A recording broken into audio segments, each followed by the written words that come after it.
Hey guys, welcome to SheKnowsArsenal. My name is Jessica and I'm your host, and you can follow me on Twitter at SheKnowsArsenal. Second stream of the day. The second stream is always a non-Arsenal related topic. I know that can be a little bit weird on an Arsenal channel, but hey, I'm interested in more things than just Arsenal, and I love talking about Jack Grealish. So we will be talking about him today. There are reports going around that he could go to Manchester City for 100 million. That is insane. The number is insane. Everything about it is insane, So this is going to be my quick reaction to that news. Let's talk about the player for a second. I love this player. This is a player that I feel like if Arsenal were in a better position financially and just further along in their project, maybe we had been in the top 6 this past season, that this is a player that we should be going for because he's a game changer. He's one of those type of players that he understands that the scariest thing for a defender to have to defend is a player running full speed at them. And he does that on a regular basis. He gets the ball, controls it, and drives at defenders and scares the crap out of them. He's the most fouled player in the Premier League. Whether you think he flops or not is irrelevant because everybody flops. Harry Kane flops, Bruno Fernandes flops, Jorginho flops, everybody flops. The difference is that he gets the fouls for it, and he gets them in dangerous positions for his team. I really like that about him. I heard a pundit say the other day that he needs to stay on his feet more, and I'm like, just shut up. Just shut up. We don't need to hear that. Jack Grealish is an excellent player. What I like, he scores goals and he can assist. And that's really important in the modern game now because forwards are not just forwards anymore. They have to be able to be a little bit more well-rounded. And the players that can do both are so much more valuable to a team than somebody who can only score, only assist. We also see true wingers like Willian are so out of style now. The kind that just gets to the byline and just whips across it. Those days are over. Your wide players are now forwards, creators. They do it all. And you use your fullbacks as your wingers. And I think Jack Grealish is the perfect modern wide forward. And he can play closer to the sideline. He can play more central. And I really like that about him. Sometimes Aston Villa likes to play him in the 10 role. I think he's so much less effective there. I think he's better off of the left-hand side. But that being said, he does play kind of like a 10 off of that left-hand side and less like a true winger. So I love that. His numbers aren't as good this season. I think that's mostly due to the fact that he was injured for a large amount of the past season. That being said, his impact was still felt. He's one of the highest chance creators in the league and has been for the last 2 years. He was one of those types of captains, those type of leader players that will drag his team up from the bottom and get them out of hard positions. Last season, they could have easily been relegated. Then they played against Arsenal, and Jack Grealish was game-changing in that game and helped them escape relegation. And now they're sitting 9th place or so. What position did they come in? They were kind of fighting for those European places, but it kind of feel like they slipped away. And that was because Jack Grealish was not available to them. They finished in 11th, but they really weren't that far off. And I really think that was because Jack Grealish was not available to them. So, really good player. One of the best players in the league, one of the most dangerous players in the league. Finally getting the credit that I feel like he deserves. 25, 26 years old. Is Manchester City the right move for him at this point in his career?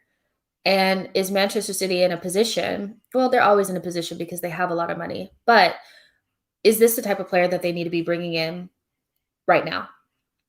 Those are the questions that I'm kind of rolling around in my head right now. For Jack Grealish, one of my biggest fears is that he will end up like Wilfried Zaha, a player that stays with his local club a little bit too long, to the point where they're too old they're not really in their prime anymore, and nobody wants to pay top dollar for them. I think that's something that he needs to think about. If he wants a career outside of Aston Villa, which he's never really said as much, he's kind of always said that Aston Villa is his club. He likes playing for Aston Villa, and that's where he wants to be. But I wouldn't be surprised if he saw himself somewhere else further along in his career. But if you're already 25, 26, I think this is the time to make the move. Because once you get into the 27, 28, and you have a couple more injuries, you're looking more like a problem than a solution, if that makes sense. You look at somebody like Harry Kane, who's the best player in the league, and is going to have a difficult time making a move even this summer because a lot of teams will be priced out. And because of his injury record and his age, he's not as attractive as a proposition as he may have been a couple of years ago. So for me, this is probably the right time for Jack Grealish to make a move, but is Manchester City the right place for him to go? Jack Grealish is also a player that I've always kind of viewed as a big fish in a small pond, and he needs to be the man on that team. Would he fit into a team full of superstars? Would he be able to be Jack Grealish in a team with Kevin De Bruyne, with Phil Foden, with Rodri, with these types of players that are already high quality players as it is, whereas at Aston Villa, he's always been the best guy. So would he necessarily fit in? I always kind of thought, I know that this sounds crazy because it's Arsenal, but I think he would fit in better at Arsenal because there's a natural place for him. At Man City, he's not going to play every single game. They rotate, they play a lot of competitions, but he's so used to being the man. If he was at an Arsenal, which I know is probably not realistic, but it would fit better than him going to Manchester City and being just a part of the bigger machine. Pep is the man at Manchester City. That club is about Pep. Aston Villa is about Jack Grealish. And so that's a big, big difference. And it might be hard for him to get used to that type of environment. So I have questions about that. Could he fit into that team? Could he play at a Manchester City? Of course he could. He's one of the best players in the league. Of course he could play for Man City, and he'd probably be successful there, score loads of goals. But would he be the man? I'm not sure. Now, is Jack Grealish the right player for Manchester City? This leaves me questions about Raheem Sterling. If they were to bring in Jack Grealish for 100 million, which is an astronomical price for a player, any player, what does that mean for Raheem Sterling? Does that mean that they don't actually believe that he can get back into form? Let's have it right. Raheem Sterling has had one of the worst seasons I've ever seen him have this season. He went from scoring like 25 goals last season to being like barely at 10, and he just looks off of it. But Manchester City has always kind of been that team to give you like another season to try to get back into form. And I would find it really difficult for them to try to give Raheem Sterling a new contract, which they're saying that they're going to do, and then sign Jack Grealish on top of him when they already play Foden in that position as well, off of the left as a left forward too. So I'm not sure how logistically that makes sense. What happens to Raheem Sterling if you bring in somebody like Jack Grealish? Then there's the issue of center forward. Sergio Aguero has just left the club. He's gone. Is that not the position that Manchester City needs to be looking to fill? Do they not need a center forward?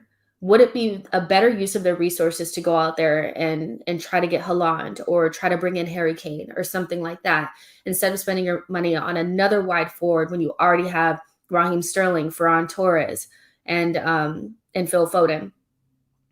So I question whether that would even make sense because there's already crowding in the position that Jack Grealish plays, but you have a big, like, wide gap right there in the center of your center forward position that you need to fill.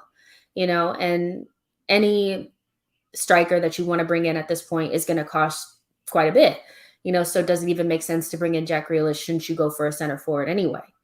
Now, Arteta said that he's always known Pep to want to play without a striker. So, and Manchester City has also said that they like Gabriel Jesus. They're not going to look to move him on. This is a player that they believe in.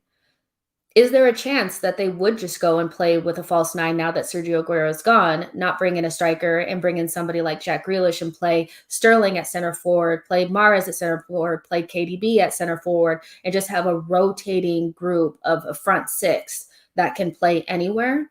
Isn't that Pep's greatest dream and hope, and Jack Grealish would fit into that. So there's a lot of questions surrounding whether this is the right move, and I think you can make arguments for why it would make sense and why it doesn't make sense.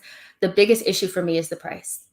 100 million for Jack Grealish doesn't make sense at all in any market, in any way, shape, or form, when he's not worth that. He's not. He's a great player, but he's not worth that. The most I think you'd want to pay for Jack Grealish is maybe 60, 65. There's just no way you pay 100 million. And I've never seen Manchester City spend money that way.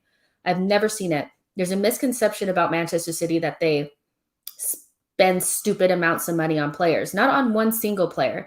They do spend in volume, but they don't spend on a singular player. That's the difference between them and Chelsea. Chelsea would go and drop 100 million on Jack Grealish. Manchester City would spend 100 million on 4 or 5 players. That's how they do business. So do I see them spending that money on Jack Grealish in a position that they already are well stocked in when there's a big gap at center forward? No. I think that this is just paper talk. I can't see it happening. And I think Jack Grealish will be at Aston Villa again next season. Whether or not that's the right decision for his career, I'm not sure. But I don't see a natural place for him to land in the Premier League in the top teams. I don't see it. Even at a Spurs, like there's Spurs fans that want to bring him in. You have Son there. I don't see it, and I don't see him going to Spurs, to be honest, so there's a lot of different factors, but my reaction to this is that it's just paper talk, and I can't really see him going there, to be honest. New Dawn Games says Jack's Grealish's pace and directness unsettles defenders and creates space and chaos. Our team needs that and would hopefully be able to capitalize on it. The natural fit is Arsenal because there's a space there, but would we be able to get 100 million to bring him in if that's the price that it would take? I don't think so. Most podcast says, do you think Arsenal will get Jack Grealish? I don't. I think we've spoken about this on the podcast that I think he could. I think he would come. I think we could offer him enough for him to come in terms of wages and things like that. It's London. It's a team that he would naturally be the man at. We're desperately looking for somebody to take this team and make it their own. And it's even like you could put Saka on the right, Pepe on the right, and put Jack on the left. Like it just makes sense. And he's in the right age profile. He's not too old, but he's also not too young. But is Arsenal even seriously looking at Jack Grealish? Probably not. Would we drop 80 million on him, 100 million on him? Probably not. So I think the likelihood of him coming in is very unlikely. But are we the perfect fit for him? Probably yes. I think he would fit in more with Arsenal than he would at Manchester City because he wouldn't be the man there. He wouldn't. And I just cannot see them with Foden and Raheem Sterling, 2 players that they already trust, love, respect. Raheem Sterling is like 26 years old. Why would they bring Jack Grealish to play on top of them? I just don't see it. Olivier says, Aston Villa is 1 or 2 players away from a really good team, maybe better than us at this point. I mean, that's true. We do look at the fact that they're looking at Buendia. If they were able to keep on to Jack Grealish, which is clearly the plan, and they were able to bring in Buendia on top of the fact that they already have Ollie Watkins and a pretty good setup in behind them, I think they would just get better. And the only reason that they weren't higher up the table was because they lost Jack Grealish. So if they could bring in another player with a Jack-like impact, like a Buendia, I think they'd be a problem for us. I really, really do, because the profile of player that they have in every single one of their positions fits.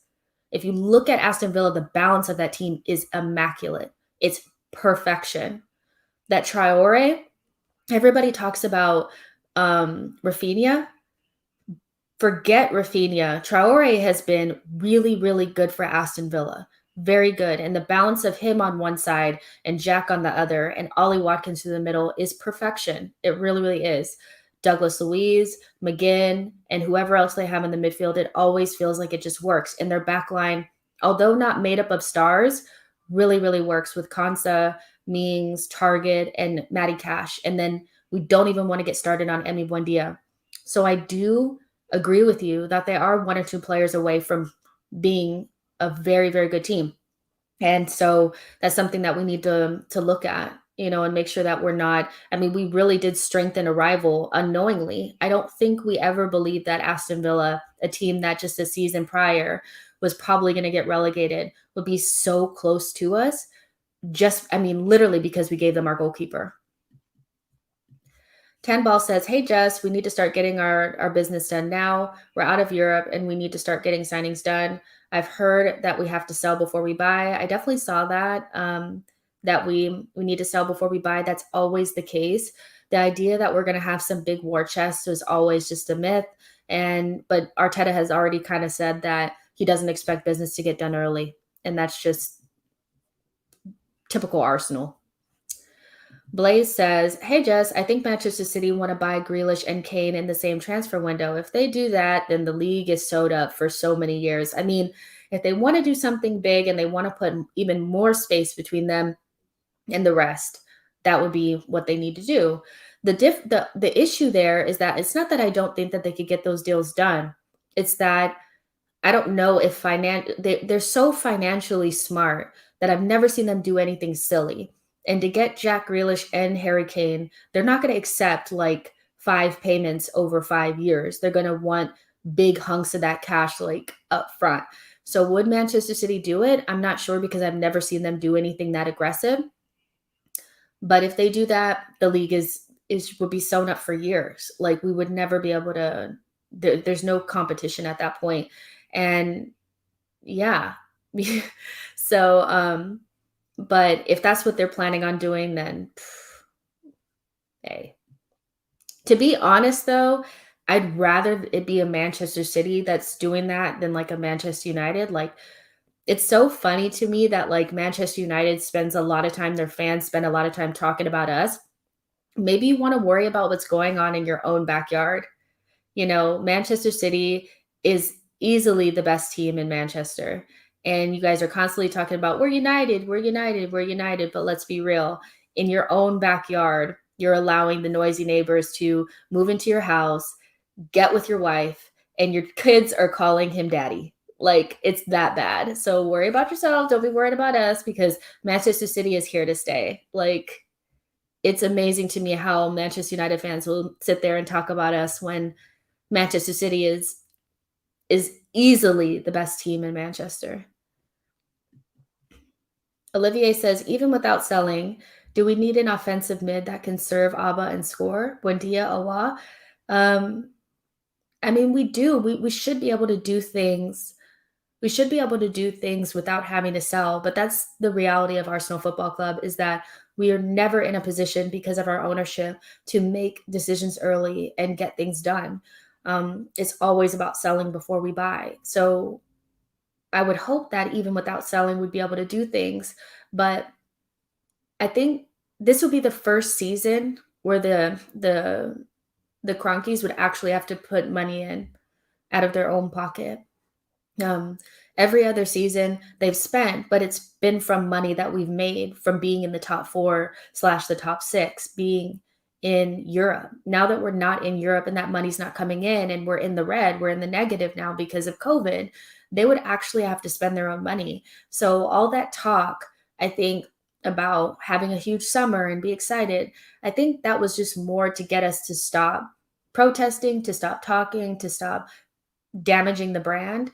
And now it's back to business as usual. Have to sell to bring in players.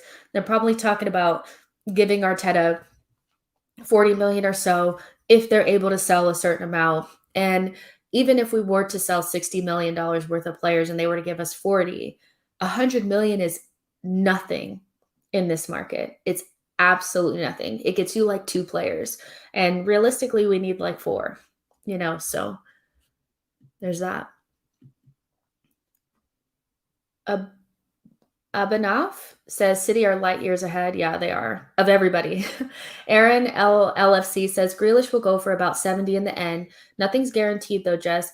Many Galactico teams have failed before, so doesn't mean that they're going to win 3 years on the bounce or something, even if it happens. That's very true. On paper, they should win everything, but the team on paper doesn't always win. So that's very, very true. Olivier says, for people who own sports franchises post COVID, it seems that they would have no money. I hope I'm wrong. I don't know. I don't know. I don't know. I think the likelihood of KSE really investing in this team is just so far fetched. And yes, there are a lot of Arsenal fans that feel like we've never invested before. The truth is that they've never pulled money out of their own pocket, but we have invested. Like they've made it money that Arsenal has made available for transfers, but that money is no longer there. So they would need to pull money out of their own pockets. And I just don't see it. I really think that the Daniel Ek news and the ESL and Arsenal fans protesting was really making them feel like they needed to say something to make us feel better. And they started talking about transfers. We were being linked with really exciting players, and everything kind of died down. And for me, I wouldn't be surprised if we got one or two players and that was it, because 60 million worth of player sales, if we get that, plus whatever little measly 40 million or whatever they're going to give us, is just not enough for an Arsenal team that came in eighth to hop, skip, and jump over all the teams in between us, the teams that are going to improve, teams like Aston Villa, teams like Leeds, they're going to improve, Everton will improve, and then we have to still get over Spurs and West Ham and Leicester. Like, there's a lot of work to do. So, yeah, it's going to take a lot. Dave says, Jess, the biggest reason we have to sell is because we're overstocked with foreign players. That is why we have to sell. So is that to open up room for the homegrown players? I mean, we definitely have a bloated squad.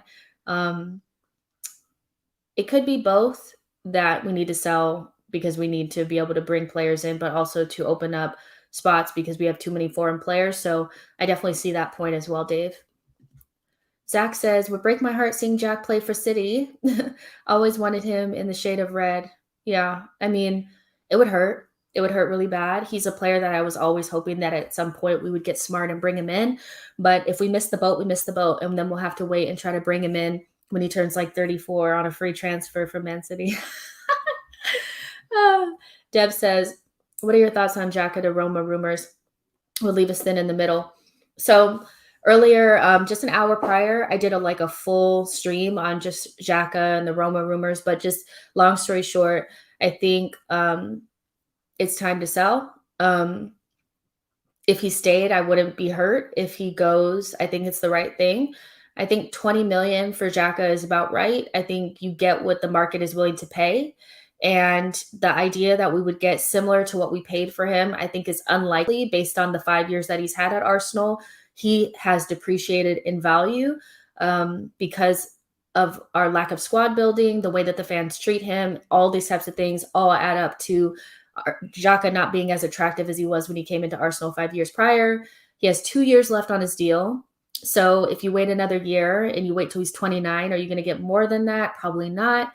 So if he's pushing for the move and that's where he wants to go, if they offer you 17 plus add-ons, you bite their hand off and you move on from Granit Xhaka, and you hope that they can sell enough or KSE invests so that we can bring in two midfielders, because that's what we need to bring in. I like Calvin Stings. I like Gravenberch. I like players like this. It's a player that we should be looking at, but realistically, we need to bring in players that are between the ages of 23 and 25. So do we need to bring in more project-y type of players? I'm not sure. But I think if we were able to improve our midfield this season, and then the season after, we wanted to bring in somebody a little bit more of like a project type player, I think Calvin Stings would be a really good player to bring in. I like him. I like him a lot. Olivier said, it should be no problem to get homegrown quota. Saliba will be one. It will be difficult. When I was looking it up, you need 8 if you have a 25-man squad. And if you don't have the 8, then you need to have under 21 players, I believe. So it doesn't seem like it's going to be difficult, but based on the players that we want to sell, Willock and Kedia, Reece Nelson potentially. Some people really want to get rid of Holding. Those are all of our homegrown players. So I think getting rid of foreign players is probably the easiest way to thin out the squad and to not, if we don't have to have 25-man squad, then I think it's easier than having 25-man squad and then try to figure out where the 8 are going to come from. Right now, I mean, if you lose Bellerin as well, he's homegrown. So there's definitely that. Renarson, he's not homegrown, but if you replace him with an under 21 goalkeeper, he would count. So we do need to get that right. That's just another factor that I don't think people think about. And that's why I would like to bring in somebody like a Max Aarons to help us out there. But everybody wants Hakimi. So all right, you guys, this is just a quick reaction to Manchester City wanting to bring in Jack Grealish for $100 million. I don't think it's happening. There's just a lot of different factors that make me think that this is just paper talk, or maybe him just putting out feelers to see who's interested and all that kind of stuff. But if he were to go there, it's better than him going to Manchester United. But what will be better is if Arsenal could bring him in. But overall, I just cannot see them bringing him in with Raheem Sterling, Ferran Torres, and Foden playing in that position, and the fact that they need to bring in a center forward. All right, you guys. So that's going to be it for the streams for today. I will see you guys tomorrow. And yeah, I'll talk to you guys soon. Bye, guys.